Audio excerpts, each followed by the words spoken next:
네, 체코 두코바니 신규 원전 본계약까지의 길고 긴 여정이 마무리됐습니다. 한국이 26조 원으로 추산되는 체코 신규 원전 사업자로 최종 선정됐습니다. 7일 최종 계약이 체결되는데요. 중동 수출에 이어서 선진 원전 시장인 유럽에 처음 진출하게 되는 사례입니다. 대담에서 자세히 살펴보겠습니다.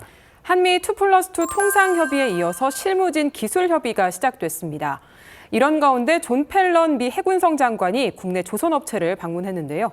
자세한 내용 살펴보겠습니다. 서울 스튜디오 연결합니다. 박성욱 앵커.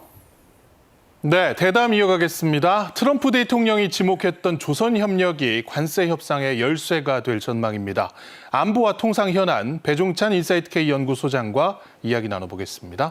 어서 오십시오. 안녕하십니까? 예, 먼저 체코 원전 수주 소식부터 알아보겠습니다. 듀코바니 원전 관련 최종 계약 우리가 결국 따내게 됐습니다. 7일 날 최종 계약이 체결된다고요? 그렇습니다. 이달 7일 한국 수력원자력이 체코 원전 수주 확정이 됐습니다. 많이 또 기다려왔던 일 아니겠습니까? 2009년에 아랍에미리트 바라카 원전 후에 16년 만에 수출입니다. 체코 정부는 강요회의를 개최했고요. 원전 건설 예산을 승인했습니다. 한국 체코 정부가 참석해서요. 한수원과 두코바니 원전수 이제 최종 계약 서명을 하게 되는 것인데 여러분들 이 체코라는 나라가 왜 중요하냐면 정말 유럽의 중심에 있다고 해도 과언이 아닙니다. 화면으로 보시게 되실 텐데 바로 위쪽으로는 독일과 폴란드가 있고요. 또 아래쪽으로는 오스트리아가 있습니다. 예. 그리고 이제 체코에 우리가 이번에 이제 계약을 7일 날 하게 되는 것은 두코바니 원전의 5, 6호기입니다.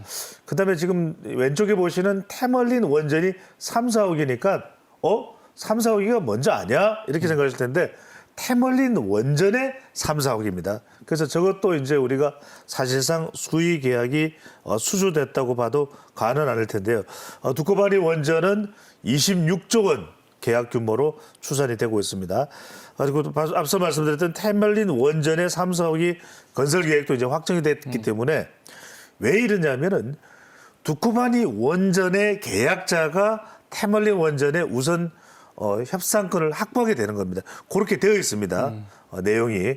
그래서 우리가 이제 테멀린 원전까지도 수주 가능성이 높아지는데 이것 역시 26조에서 한 30조 원 규모입니다. 산업부는 체코 신규 원전 계약 일정을 공식 발표하게 된 부분을 환영했고요. 한국수력원자력은 성공적인 계약 이행, 적기 준공에 최선을 다하겠다고 밝혔습니다. 예. 자, 한수원을 주축으로 한 팀 코리아가 이뤄낸 쾌거입니다. 그야말로 그동안 우리 원전이 수출됐던 곳이 중동 한 지역이었거든요. 이것이 이제 유럽으로까지 확대가 되는 셈이고 향후에 이제 테물린 또 나아가서는 주변국들, 체코 주변국들까지도 우리 원전을 수주할 가능성이 상당히 높아졌다고 볼 수 있습니다. 그렇습니다. 여러분들 이렇게 보시면 됩니다. 원전은 설계, 그다음에 공사, 그다음에 운영 이게 3축입니다. 이 세 가지를 다 주어진 예산 내에 시공 납기를 맞출 수 있는 나라는 전 세계 단 하나, 대한민국입니다. 그래서 이번에 우리가 이 두코바니 원전 계약에 성공을 했기 때문에 유럽 시장으로 더 확대돼서 진출할 수 있는 이제 기회가 열린 겁니다. 중동 첫 수출이어서 유럽의 두 번째 원전 수출에 성공을 했고요. K 원전의 이제 수출 지형이 전 세계로 확대됩니다. 얼마 전에 또 KTV를 통해서 소개해드렸습니다만 미국에도 실험용 원전의 설계를 우리가 수출했다는 말씀을 드렸거든요. 유럽은 상업용 원전을 이용하기 시작한 세계 원전 시장의 중심입니다. 바로 이제 독일도 그렇고 특히 이제 프랑스가 그렇고 영국도 그렇고요. 한국은 on time, within budget 영어이기 때문에 어렵게 생각하지 마십시오. on time 제때에 버짓 예산을 가지고서 할 수 있는 유일한 국가. 이게 수주 성공의 핵심 키였습니다. 체코 신규 원전을 수주하게 돼서 이제 선진국 시장 진출을 했기 때문에 추가 수출의 발판이 될 것으로 보입니다. 예.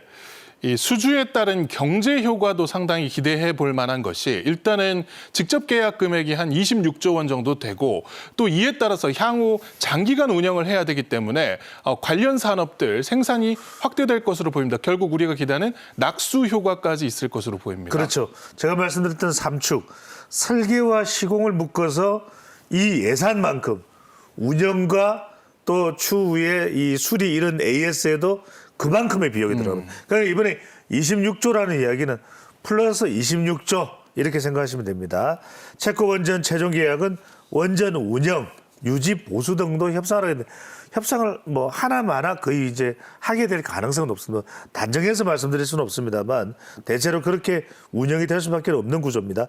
원전 운영 관리 사업을 이제 60년을 기준으로 봤을 때 건설 비용 수준의 경제 효과가 발생됩니다. 조금 전에 제가 말씀드린 그 부분이죠. 26조 들어갔으면 이걸 운영하고 이제 계속 가동하고 또 수리하고 이런 것도 26조. 이런 부분이기 때문에 전체적인 경제 효과는 이제 지금 50조 원 이상이라고 된 제가 말씀드렸던 대로 26 플러스 26 이상 이렇게 생각하시면 됩니다.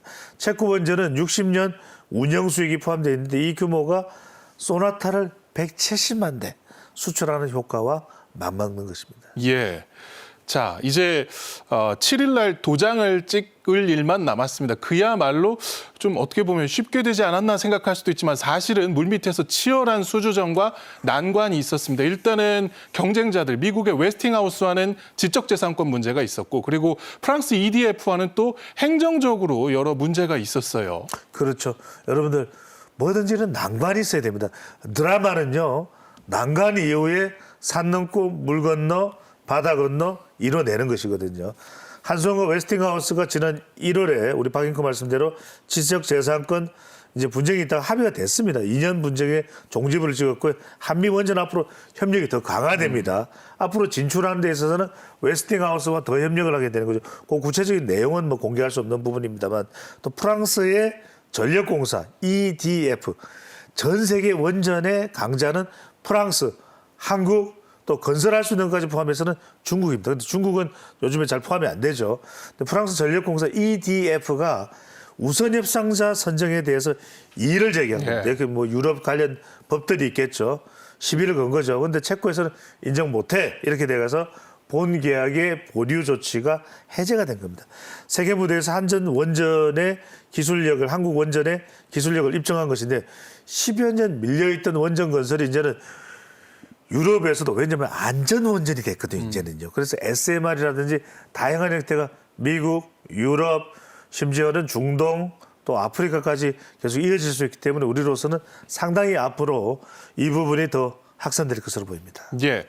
자, 세계적으로 이 원전 수요가 계속해서 늘어나고 있습니다. 그도 그럴 것이 러시아 우크라이나 전쟁으로 이제 천연가스 등 자원 수출이 좀 길이 막히면서 원자력 발전에 대한 기대감이 높아지고 있고 또 하나 AI 산업이 급증을 하면서 막대한 전력 수요가 생기게 됩니다. 이거를 충당할 수 있는 것은 현재로서는 결국 원전이 답이다라는 것밖에 없어요. 그렇죠. 원전이 사실 좀 걸리적거리는 것은 안전이죠.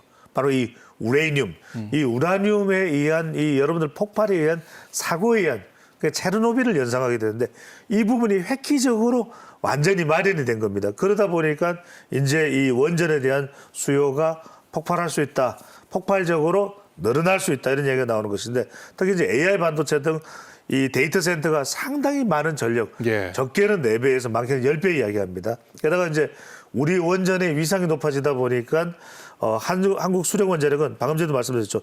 나이지리아와 원전 협력 MOU를 체결하게 된다.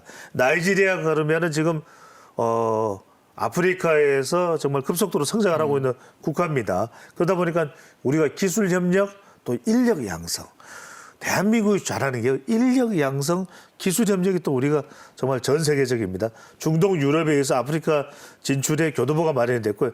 카자흐스탄 말씀드립니다만 카자흐스탄은 전 세계에서 우라늄 자원을 가장 많이 보유하고 있는 나라가 카자흐스탄입니다. 그렇기 때문에 여기서 이제 우리도 원전으로 에너지를 만들어내겠다 이렇게 했기 때문에 11월에 최종 공급자가 선정되는데 이것도 우리가 될 가능성이 매우 높을 것으로 보입니다. 예.